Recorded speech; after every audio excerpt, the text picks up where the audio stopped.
I didn't think I was going to be on at exactly this slot, so I was surprised to hear that there was another organic chemist who was a speaker, but it turned out to be me. So everyone's had a light lunch, and you are fully energized now, is that right? You are full of energy after eating lots of lamb and stuff. Okay, it's great to be here, and it feels like coming back to lots of familiar faces, so that's really nice. You've given me a warm welcome back, and I really appreciate that. It's good to be back amongst this family. Now, those of you who were in Bali in November of last year might recall that I spoke about one area of my research while I was at NUS, and that was giving circles. A giving circle is just when a group of people come together, they pool their resources, which are likely to be both financial, skills, and their volunteer time, and they put all those things on the table and say, together we will decide which non-profit, which social enterprise to support, to invest in. And it's not only a great way of multiplying an asset, it's a great way of educating a whole generation of donors who enjoy the act of giving together. But this time I'm going to talk about a different area of research, one which I think touched on very lightly. So I'm the first to admit I don't have a deep knowledge or understanding of corporate philanthropy, but there were aspects of it that really intrigued me while I was in Singapore.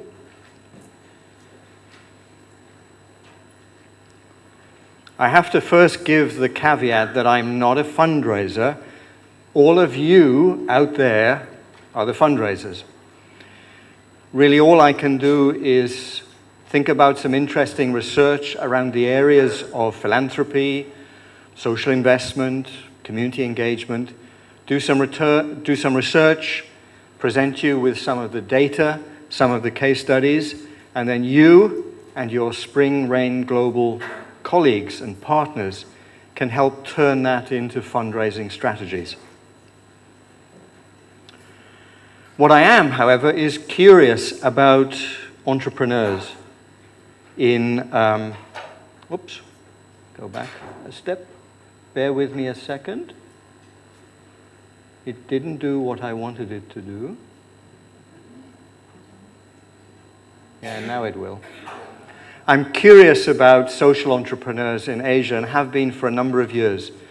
And I'm sure that many of you sitting out there, even if you don't use the term, are behaving as social entrepreneurs, are finding ways to meet unmet human needs, and to do so in ways that are innovative and sustainable.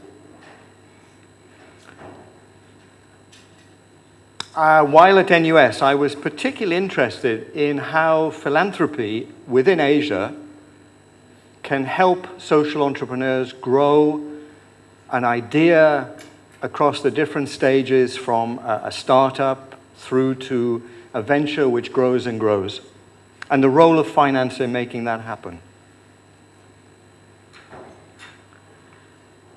So today I'm just going to touch upon giving and the nature of the company, just very lightly. I think we had an excellent and thoughtful presentation from Jasmina yesterday, which helped us think through some of the challenges and the opportunities of engaging with the corporate entity, and I don't want to repeat that. Unlike the title of my talk, I'm also not really going to talk about grant making either. I'm actually going to stretch our thinking into ways in which engagement with a corporate entity might benefit the kind of work you do, but I'm not really going to talk about grant making at all. And I hope you'll understand why a little bit later on. I am passionate about the full resources of corporates, businesses, and companies being made available for the work that you people do. And we'll talk a little bit what I mean about the full resources shortly. So,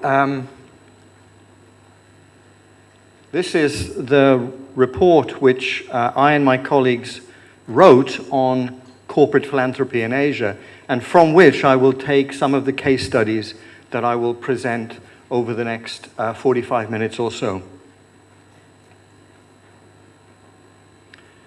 Just in 1 minute, a brief history of the company, because we tend to think, well, businesses are businesses and they've always been here. But of course, that's not strictly true. During the Roman era, that was the first time that it was accepted that a company could have a personality in law. From the 7th to the 13th centuries, the dominance of Islamic thinking and Sharia practice was very important in forming a new financial service over those centuries. The 12th century Catholic Church was the first, of course, to combine canon law and a new form of corporate law. The 15th century Italian merchants,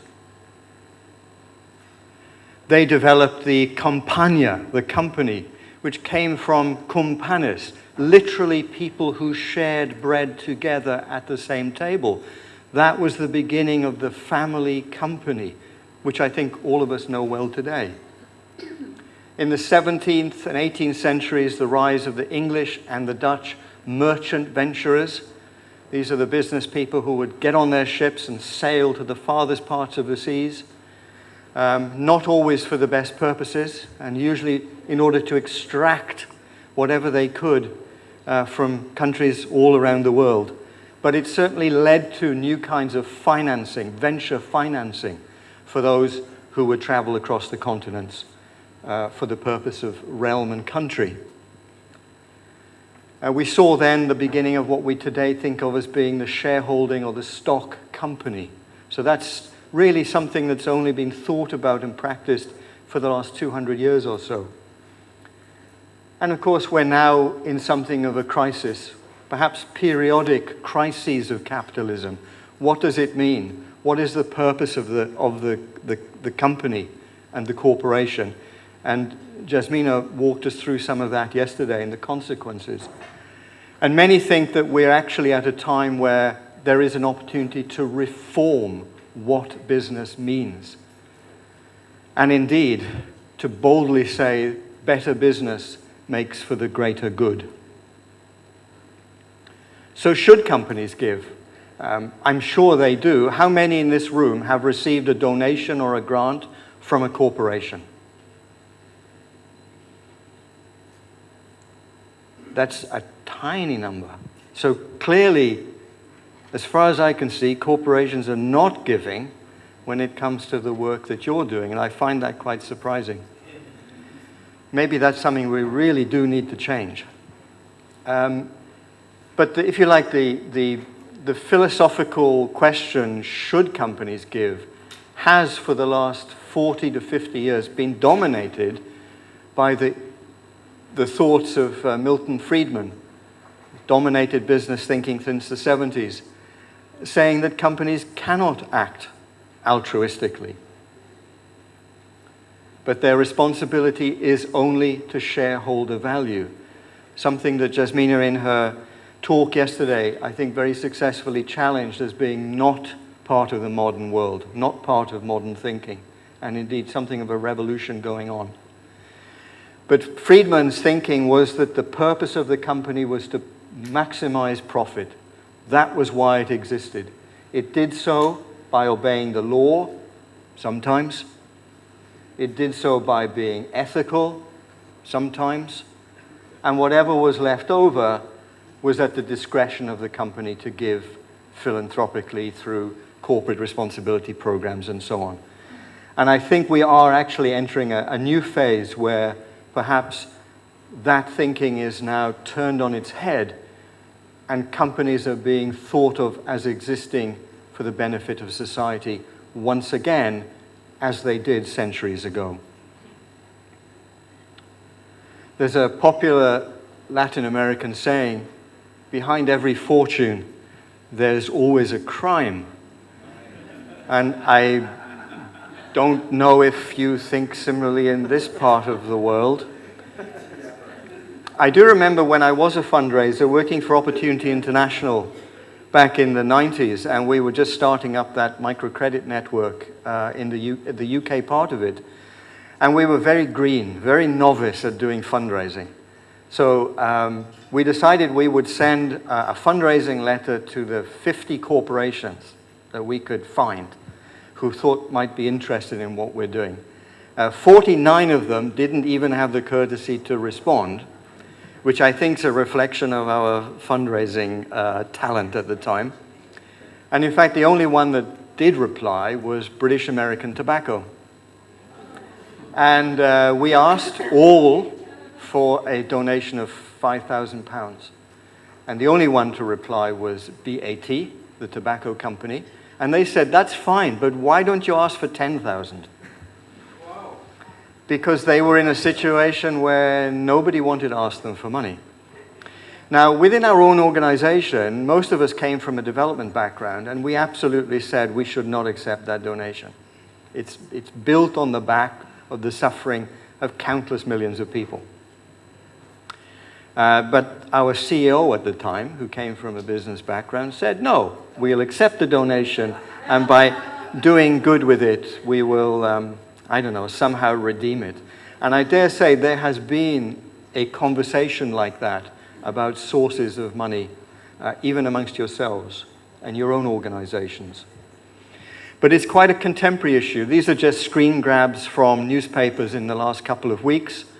This one is opposition to sponsorship in the arts, usually by oil companies, like British Petroleum wanting to give donations to the arts, and people in the arts community saying, well, no, until you actually transform the nature of your business, we're not interested in greenwashing your donations. And those of you also might be familiar with the Sackler family from Purdue Pharmaceuticals in the US, who's created a national addiction to prescription painkillers.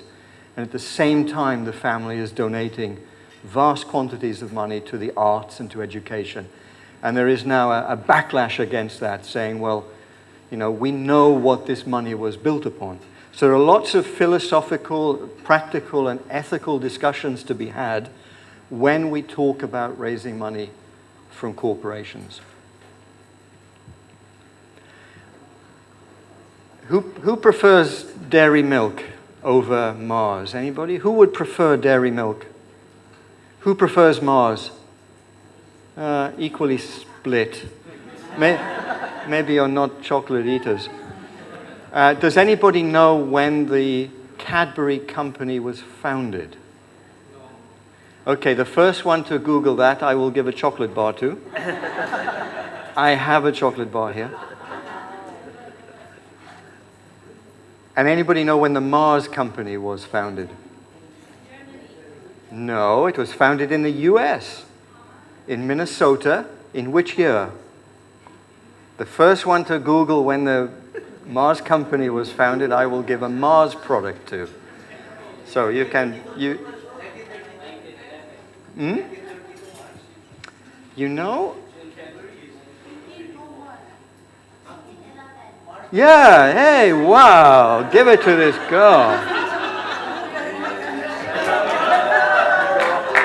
Snickers bar. And Cadbury's.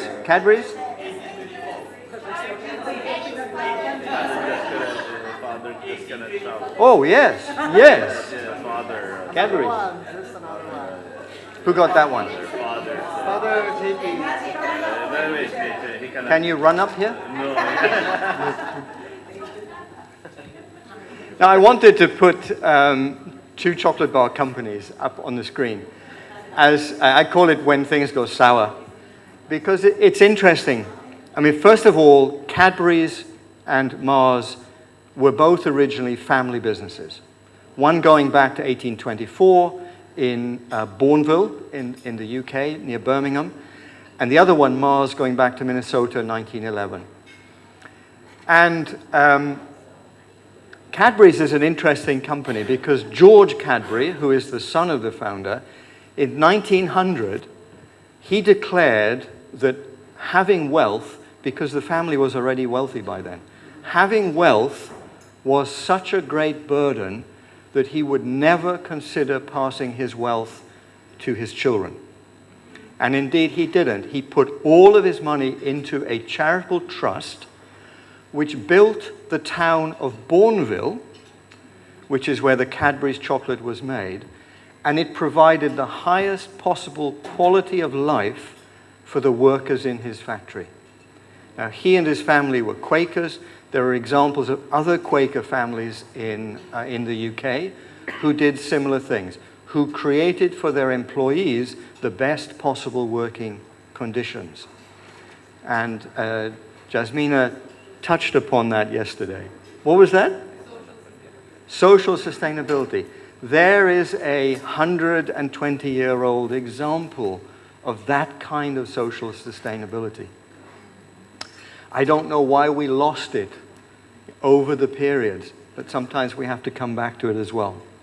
I'm just quickly going to say that Cadbury's, over 120 years, lost its family ownership through a succession of mergers, acquisitions, financial engineering.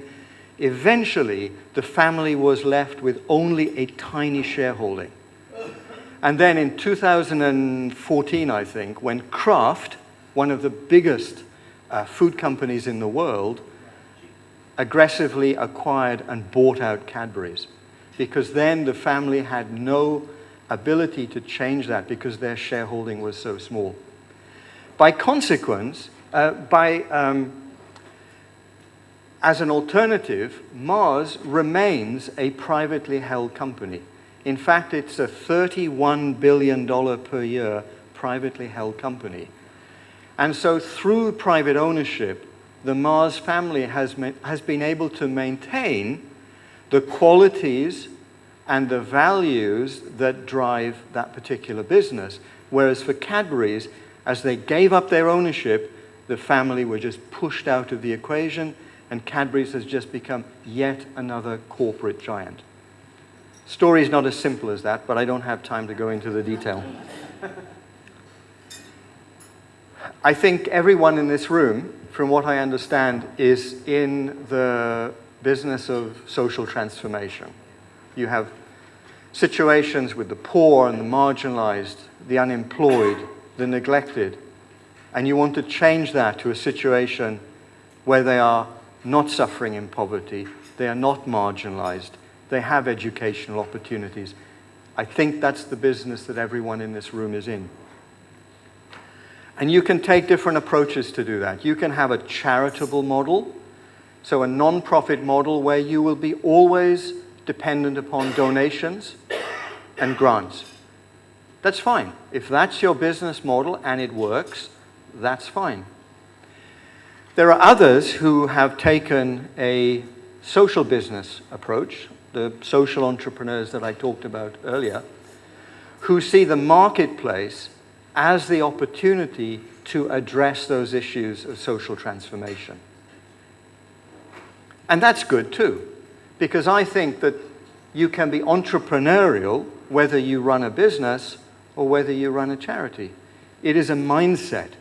It is about the way that you approach problem solving, about the way that you approach working with other people, about the ways that you are innovative and risk-taking. You can do that both running a charity and running a social business. I say this because I don't want to exclude those who have a charity model from the rest of the things which I'm talking about here.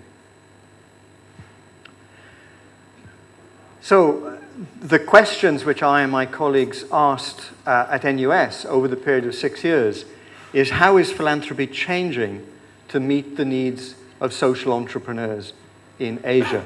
And in Bali last year, you might remember that I talked about 2 of those papers which looked at giving circles. And today, I'm going to focus on another one, which is around unlocking resources from the corporate in order for you to do the social transformation work that is your life and vocation. And when I talk about resources, I will always use that as a shorthand for financial, which is probably the one that we immediately think of.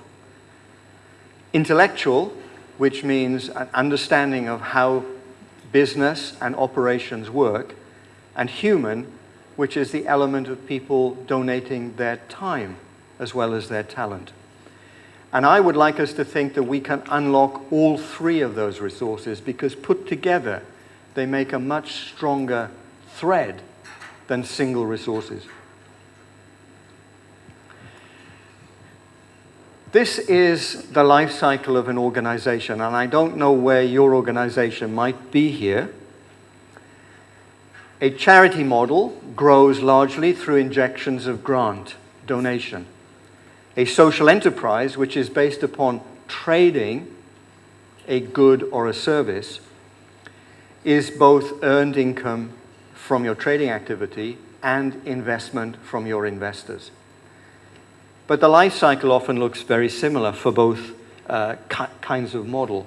There's usually the starting of an idea. Think of your founder, whoever she or he might be, who said, we've got to do something about this. I don't know if that was 50 years ago or 100 years ago or yesterday. But from the idea, they led to a startup of an organization. Because normally we are organized beings. We want to pursue transforming society in an organized fashion. And that's what charities and social enterprises are. Often, with or without an injection of capital, sometimes an idea just declines and dies. It's natural. Not all startups, not all charities survive.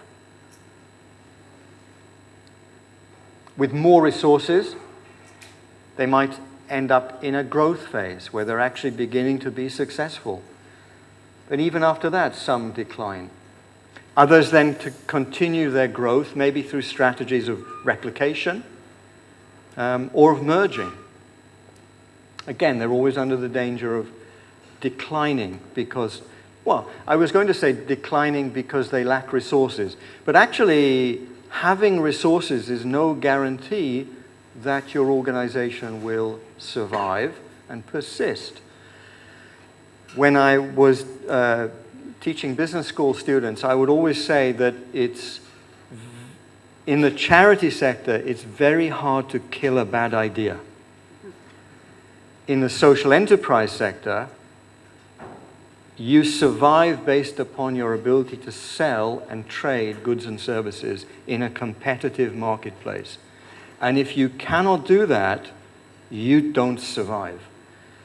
Unfortunately, my experience over the last 3 decades or so is that many charities probably should die, but they're like the walking dead. You just can't seem to kill them totally. Obviously, I'm not talking about your work. So in terms of the case studies in corporate philanthropy, which I and my colleagues looked at in 2017, we looked at the ways in which the corporate, as an entity, could support the growth and the life cycle of charities and social enterprises in Asia. It doesn't surprise you that we looked at grants, of course, because grant making by corporates is probably the primary source of a charity being able to obtain resources. But I'm not going to talk about grants today. We talked about volunteering, giving circles, and right through that list, those are the categories of case study that we looked at. And today, I'm just going to focus on a few of them in terms of what I will present to you. Going to look at volunteering and a form of philanthropy that is linked to volunteering called venture philanthropy. Then I'm going to move to look at corporate venture capital, which doesn't sound like philanthropy at all, right? And business process outsourcing, which again doesn't really sound like philanthropy. And then finally looking at a theory which has gained some popularity and which I have an example from the Philippines called creating shared value. So if you want to look at all the case studies, you just need to read the book. Volunteering. So how many organizations in this room accept people lay people who come in and volunteer?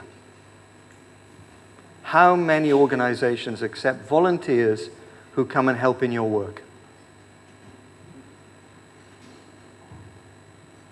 I'd say about a third. I'm surprised it's as little as that, because I thought volunteering might be something, I mean, in my church, everyone volunteers, whether willingly or not, right? So it's kind of what you do. But it sounds like maybe volunteering is not that popular amongst your organizations. If a corporation came to you and said, we can give you $10,000, or we can give you some volunteers, who would prefer to have the $10,000? If a corporation came to you and offered you $10,000 as a grant, how many would prefer to take the grant? Anybody? 10,000 US dollars. Or you can have 5 volunteers who will come and work with you over the period of a year. So who would prefer to take the money? 1, 2, 3. How many would prefer to take the volunteers? Slightly more of a majority there. That's interesting. I describe a donation as being a transaction. It's like a check, although Vincent would tell us we don't know what checks are, but you know what I mean. It is just a donation, no strings attached. Whereas volunteers are relational. It means that if you accept a volunteer, you accept a relationship with another person or people, and also you have to put effort into it. There's no point accepting a volunteer and then, on day one you say, well, here's your desk, this is what we do, see you in a month. It's an ongoing relationship that you have with another person. And that often comes at a cost to the organization, and sometimes therefore reluctance to take on volunteers. I really want to talk about skill-based volunteering today, because a lot of volunteering is, come to our center and paint the wall for a weekend, or come to our center and maybe just read to some of the children. These are all good and worthy things to do. But what if you have a lawyer, an accountant, who says, over the period of a year, I'll come into your organization, I'll sit with your senior management team, and I will help you think about strategically the way that you operate, the way that you do your fundraising plans. So there has been a move away from what I call unskilled towards skilled volunteering, and we'll see that in a moment. Venture philanthropy is actually a form of philanthropy that combines both that skill with finance. And once you have those two things together, they sort of build on each other. There's a synergy, a symbiosis, where in fact the impact of two together is more than the impact of one alone. This is the example I've chosen from the report. There are several examples in the working paper. Conjunct Consulting is a Singapore not-for-profit. It's an intermediary, so it's not a company that's directly providing volunteers. It's an intermediary that pools volunteers from a number of different companies and manages and mediates that process. It uses student and corporate talent. On my campus at NUS in Singapore, there was an active chapter of Conjunct Consulting, and many of our business students would give up their time at weekends and during holidays to volunteer to Conjunct, to become volunteers for nonprofits. Conjunct says that it's a social change consulting, mobilizing pro bono talent to strengthen social good organizations. It does consulting projects using student teams, mentored by corporate professionals. It currently has 430 students in Singapore and 200 professionals, largely drawn from consulting, financial services, and the legal system. An interesting thing that they also do is what they call a scale-a-thon.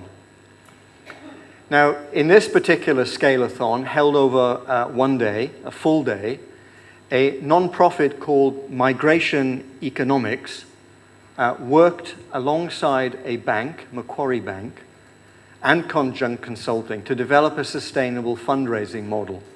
So what happened is that NGO came to Conjunct and said, we have a real problem developing a fundraising strategy. There isn't the right kind of human talent in our nonprofit that we feel we can develop a good strategy. So the Scale-a-thon is a full-day exercise where Conjunct brought in senior executives from Macquarie Bank, the management team from the nonprofit, and together, 40 professionals, they actually worked out in a really high-intensity day, fed, I suspect, mainly by eating lots of chocolate bars. You can imagine the intensity of that. But the outcome was very successful for the nonprofit because it was the first time they'd worked with a group of corporate executives who didn't know their business, they didn't know migration, but they knew about strategy and planning and setting KPIs and all the professionalization of fundraising that the nonprofit was lacking talent, human talent. And for them, it was a successful outcome. Venture philanthropy, which is something of my passion, it was mentioned that I'm one of the two founders of AVPN, which I'm glad has had such a warm reception by Spring Rain. But what venture philanthropy does is to work with a non-profit or a social enterprise very intensely, bringing in grant money for core expenses and also bringing in talent, intellectual and human resources to work with that particular non-profit at what I call an inflection point. You remember in my graph, I had all these points where, they were going to decline or they were going to succeed. Those are the inflection points in any growing business. And venture philanthropy is quite good at working with a nonprofit at those points for major pushes in change and growth and sustainability. So it's an engaged relationship. It is not transactional. It is not about receiving the check in the post. It's about working with a venture philanthropy fund who will be your partner, who will hold your hand through rough times and smooth over a period of several years.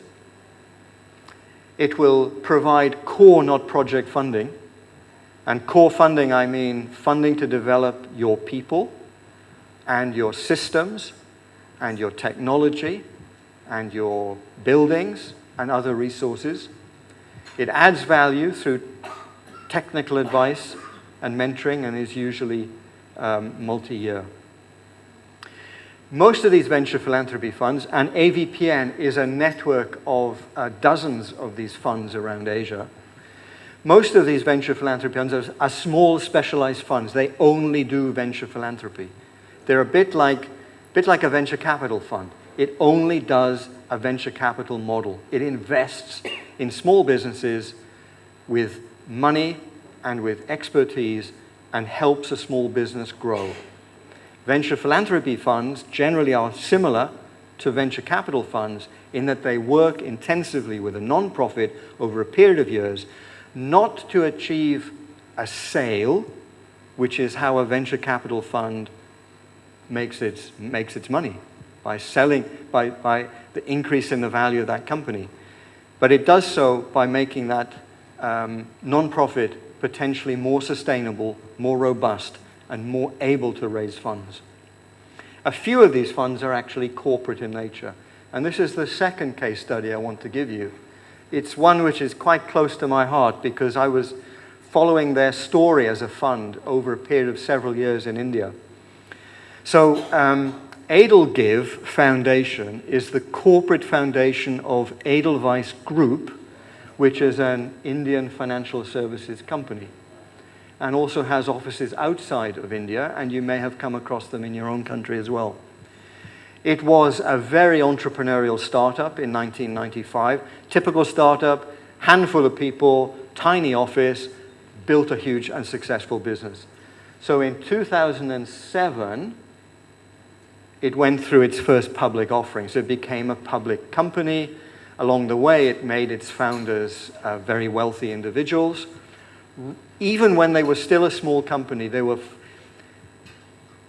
values were to find ways in which they could engage with society and give back.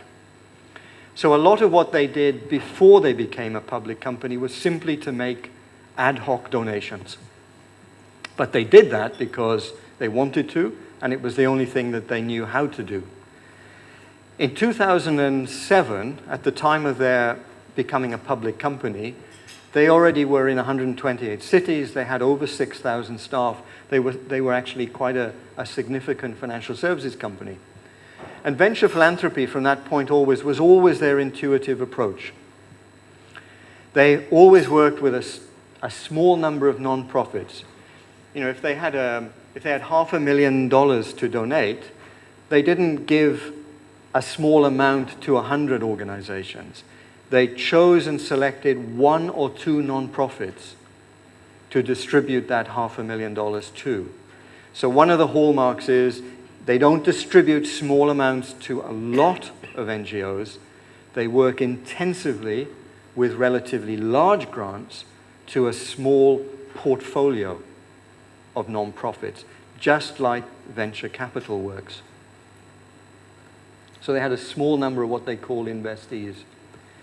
They do a dashboard exercise, which means that right from the beginning, they are entering into a dialogue with the nonprofit to understand, what do you do? In what ways do you want to grow? How do you want to develop the products and services that your beneficiaries appreciate? It's about listening. So I don't know if you have any kind of romantic notion in your mind about venture capital, you know, being quite an aggressive industry that kind of buys up small companies and then sells them to make a profit. Yes, that happens as well. But even in venture capital, the most successful venture capital firms are those that start by listening to the businesses that they will invest in, to understand them, to understand what the founders and the management team want to do to make that business more successful. That is even more true in venture philanthropy.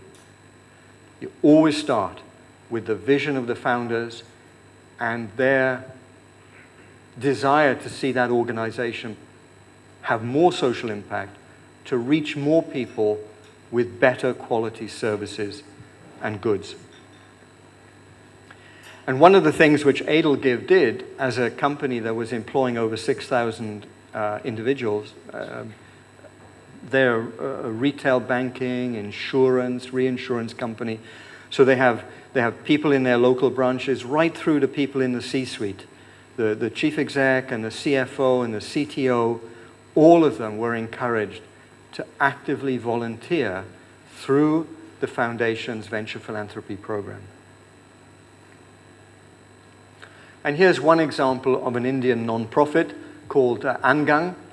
Angang is involved in child rights, and particularly the rights of children who are detained by the government in juvenile detention centers.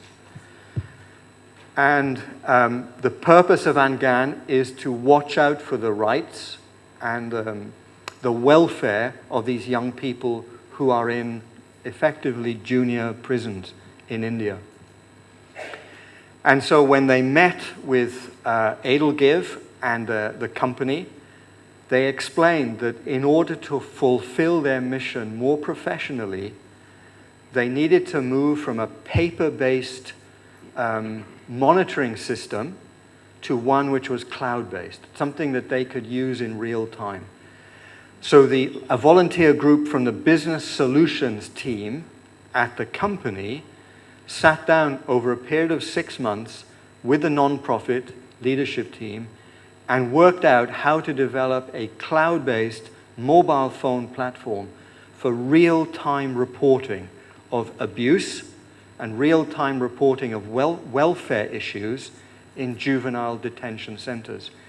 And because Angan then had better data, which was always up to date, and at the end of each day, all that data was taken down from the cloud and formed the basis of human rights reports, the government had to listen. It was not the old paper-based system that took weeks to collect information so you could go to a local government official and explain what abuses were taking place. They could pull that information down in real time from the cloud.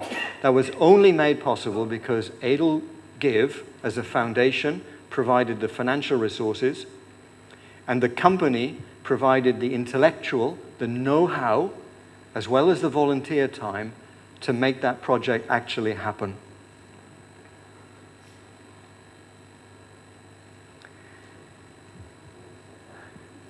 Now, how do I get from venture philanthropy to corporate venture capital? Because suddenly this sounds really heavy-duty corporate business and finance, and what does it have to do with you? The answer is I don't actually know. But maybe in conversation, we could work out if it is relevant or not. So first of all, what is corporate venture capital? It clearly is not philanthropy as we know it, right? I accept that. It's an equity investment by a company in an early stage independent venture. So for example, when Google first started to get involved in artificial intelligence, which they saw as being the future of their company, even within Google, they didn't have the know-how and talent. So Google, being a rich company, just goes out and buys up, swallows up smaller companies that have the know-how. And so Google's first strategic push in artificial intelligence came about because they acquired small companies that had already been operating in the AI field. And that's typical of the way that companies either enter new markets by acquiring companies in other countries, or they develop new products and services by acquiring or taking equity investments in companies, in small startup businesses. Put another way, corporations can enter new markets or develop new products by investing in small ventures. That is one major way that large corporations grow and develop new markets and products. But I also think that they can enter new social markets or develop new social products by investing in small social ventures. We know that corporations are increasingly entering the marketplace that we call the base of the pyramid, where there are tens or hundreds of millions of potential customers, each needing low-cost, quality, affordable goods and services. I imagine in the Philippines, it's not uncommon to find large corporations providing goods and services for the very poorest segment who are economically able to pay for those things. I remember one of my first visits to India, and coming from the UK, and the first visit, everything is a shock, and you're trying to kind of process everything. And I see these tiny little stalls, just one-person stalls. And I later saw them in the Philippines as well, where you can buy, 2 paracetamol tablets, or you can buy one small packet of shampoo. And of course, it's the big companies that make those things, but by distributing them in that way, they're entering this huge marketplace of tens of millions of people. So it's profitable for a company to work at the base of the pyramid. And a corporate venture capital fund is an active investor who takes a minority equity stake and often a board place. So if I'm a company wanting to enter a new market and I see that in that country there's already a social enterprise or maybe a non-profit that's doing very similar work that I'm interested in, I could actually suggest that I will invest in your social enterprise, maybe even take a 15 or a 20% equity stake, put someone on the board, and then, just like a venture capital firm, help you and your management team to grow and develop your venture. Here's one example from Pearson. Now, Pearson was the largest educational company in 2017. I believe it may not be today. And Pearson, although it was then the largest education company globally, had a portfolio of 11 educational ventures in Africa, the Philippines, and India.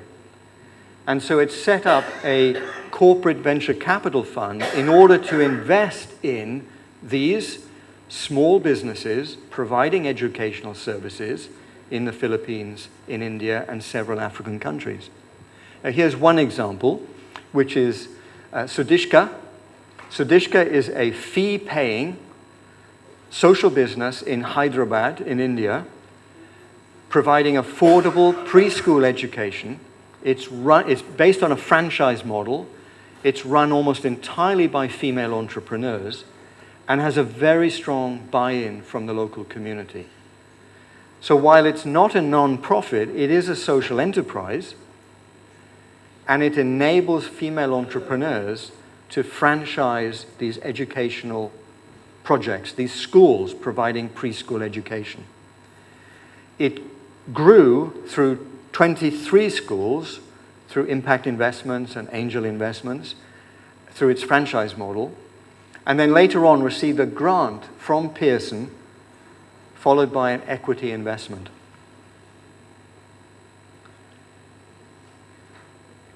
So there's an interesting example where Pearson, a large educational company that made most of its profits in the US, wanting to enter the Indian market in the area of preschool, kindergarten education. And the way that it did so was to buy an equity stake in a social enterprise that was already delivering that kind of education successfully. Pearson didn't gobble it up. It didn't bite it whole. It said, we'll invest in your business. We will help you grow it. And at the same time, Pearson learned about that marketplace and learned if they want to step into that marketplace, they now have direct experience. However, I would be the first person to say, if you ever did that, you go in with your eyes really wide open. Now, I don't know if any of you have a non-profit or a social enterprise that, say, provides something like that. You've really established a good working model, say, in providing kindergartens in your communities. I would imagine some of you probably have. And you want to expand that. You say, well, how do we find the investment to expand what we're doing? Yes, we can go through cryptocurrency. Yes, we can work with Spring Rain Global on fundraising. Yes to all of those things. But one avenue, which you may never have thought of before, is partnership with a corporate entity. Now, it may be that you have a non-profit. You say, well, we're not a business. We're a charity. We're a non-profit. So the first step might be for you to create a business which your charity wholly owns, so that for the purpose of investment, your business is now being run as a commercial company, but the sole owner will be your charity. So you're not losing ownership by switching from a charitable to a social enterprise model. And then, if you wanted to grow your business, you may well find that there is a corporation that is interested in investing in you.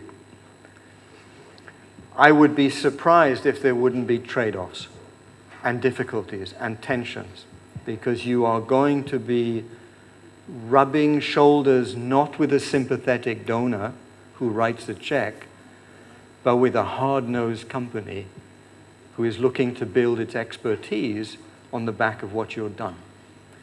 So I'm not saying wholeheartedly go down this road, but think of it as an opportunity that maybe you've not thought of before. Pearson might be a successful multi-billion-dollar company, in education. But in order to pursue its corporate venture capital, it set up a specialist fund comprised of financial experts and people from the social sector who understand social transformation. And I think Sudishka and other investees have found them a sympathetic investor. So, just a thought. Quickly, I'm going to talk about something else, which is business process outsourcing, which in fact, I believe, is a big part of the Philippine economy. All the service centers that you run, all the young people that you're educating to go into call centers and into the service industry. And this is really a change from being an investee to being a client. It's about the purchasing of services from an external social supply. Now, what do I mean by that? Give some examples. In the UK, there's a campaign called Buy Social Challenge. Because in the UK, we have 70,000 social enterprises who can provide high-quality goods and services. And there's a campaign that corporations should buy the services and buy the products of social enterprises in an open marketplace. And that would be worth 1.3 billion US dollars annually if companies were to engage with the social enterprise sector. So there's a huge marketplace there.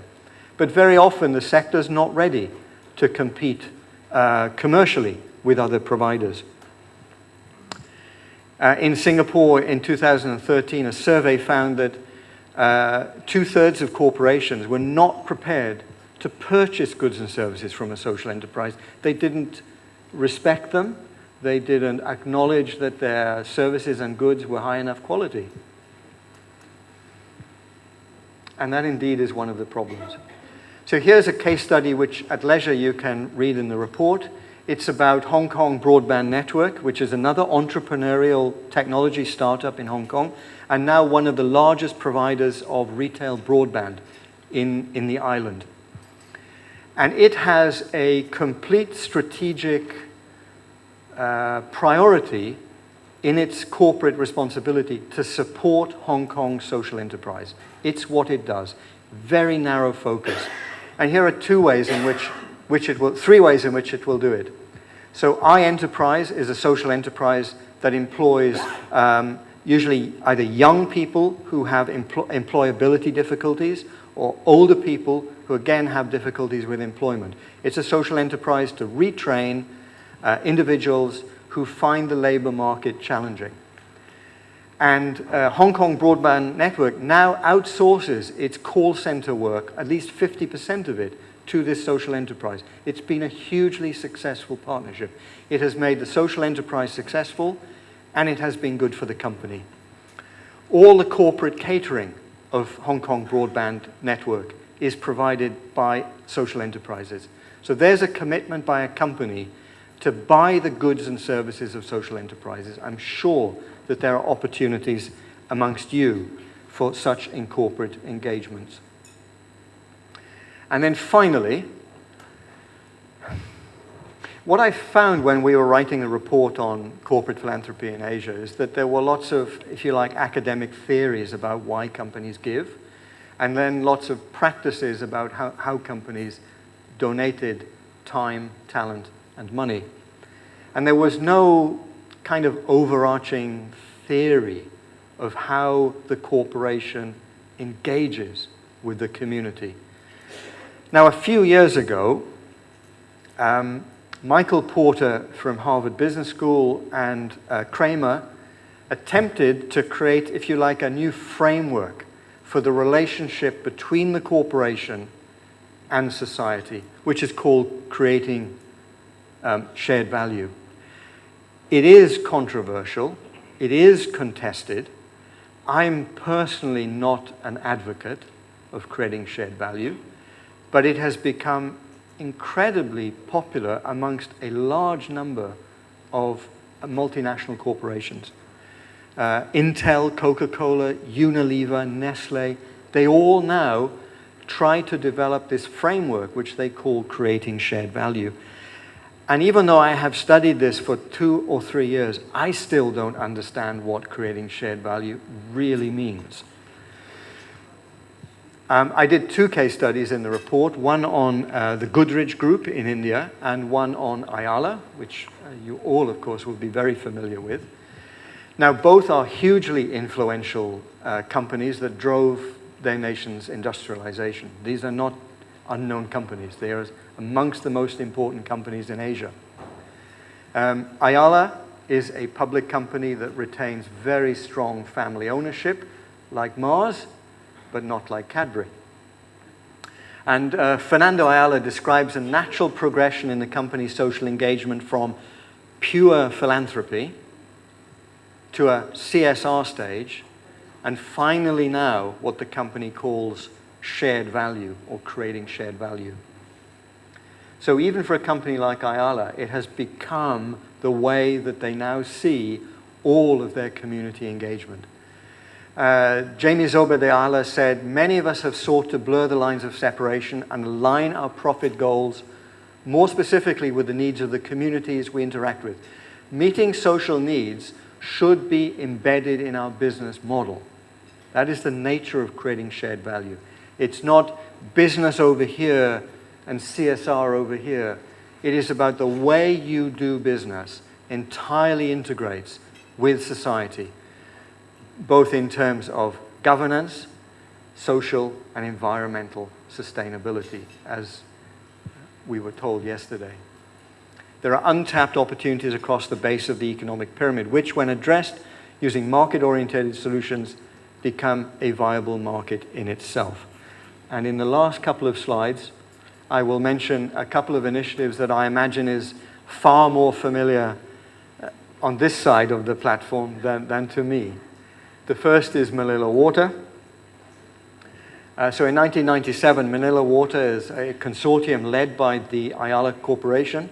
They won a 40-year concession to transform what I understand was a completely broken metropolitan water system. They provide affordable community-managed water distribution for a third of its 6 million customers. They've built a clean water ecosystem that supports local small and medium enterprises as contractors, protects water resources and the wider environment. And it's done because their framework as a company would not separate their core business from their responsibilities to the people and the environment. And finally, you will probably also be familiar with ACE, the AC Education, which is one of the Ayala companies. In 2012, they affordable, high-quality school and college education to meet the needs of business process outsourcing in the Philippines and service industries to increase employability and income. And indeed, these APEC schools went into partnership with Pearson's Affordable Learning Fund in a joint venture to provide more schools, to provide more high-quality education, to build the economy, the service economy, and the BPO. If you're interested in the things which I've not talked about today, which are there, they're all on the report as well. At your leisure, you can read those things. So my final thoughts. It is, I believe, a time of change for corporate philanthropy. It's a wake-up call, as we heard Jasmina talk about yesterday. There needs to be a new license to operate, which is based upon the criteria of environmental, sustainable, and governmental sustainability, social sustainability. There are many opportunities beyond traditional grant making. I've not talked about grant making today. I've talked about things that probably stretch way beyond what you thought about in terms of the way that you engage with a corporate. There is a full toolbox of corporate resources, not just money, but intellectual know-how and talent. They are all available if only we can find the ways to harness it for the benefit of our organizations and ultimately our beneficiaries. It's about aligning goals for mutual benefit. There's no point going to a corporation and just asking for this. It's about a conversation with business, saying how can we support each other's enterprises? How can we support the business that you do? How can we support your employees? And how can that business support the social transformation work that we're engaged with? It has to be a win-win. but I believe there are lots of opportunities out there. So I will leave you with that, some kind of maybe slightly crazy ideas about how to stretch the idea of what philanthropy is, and I hope there might be ways in which we can make some of this more concrete and actionable in the months and years ahead. So thank you for your time and patience.